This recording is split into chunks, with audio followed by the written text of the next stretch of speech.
Hello guys, welcome back to the Kotlin series. Today we'll learn about Kotlin if expression. So first we'll do traditional way of the if-else statement, which we have already done in our previous languages. So let's do it. Let's take two variables where a is equal to 4 and where b is equal to 6. Now just simply check whether a is greater than b or not.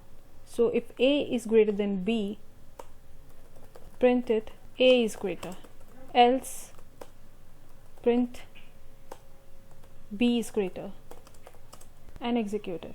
So as you can see here, 6 is greater, which is correct. So this is the traditional way of if-else statement. So now let's do Kotlin if expression. If can be used as an expression in Kotlin and it returns a value, and then this value is assigned into a variable. Let me just do the coding stuff to make things more clear. Okay, so just remove this part. Okay, so here I take a previous example. Let's check if a is greater than b.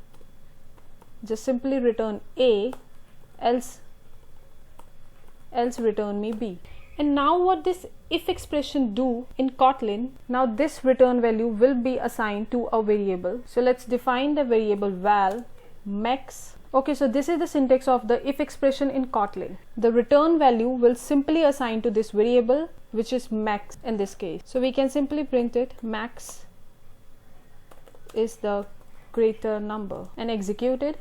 And here we got the output, 6 is the greater number here. So this if expression in Kotlin is simply going to return you a value, and then you just have to assign this into a variable. It's that simple. And as you can see here, I didn't mention any curly braces here because curly braces are optional if body of if has only one statement. And this is not the case in Kotlin only, but in Java as well. And this is similar to ternary operator in Java. So this is the next thing we are going to do. Let me remove this. So declare two variables where x is equal to 20 and where y is equal to 40.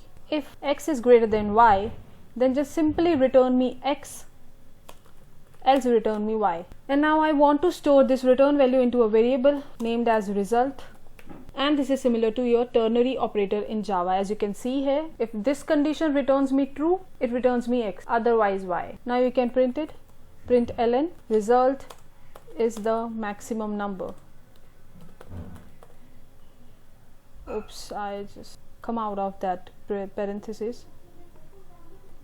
Let me just correct it. Okay, so now everything is work perfectly fine here. Let's execute it. And here we got the output, 40 is the max number here. So this is the beauty of the Kotlin, which makes your code concise and more readable. Okay, so now we have seen the usage of if-else expression. Let's do if-else-if ladder expression. So as we have already learned about the basic functions and their arguments, I'm gonna merge these both concepts here. Let me remove this. Okay, so let's define a user-defined function here.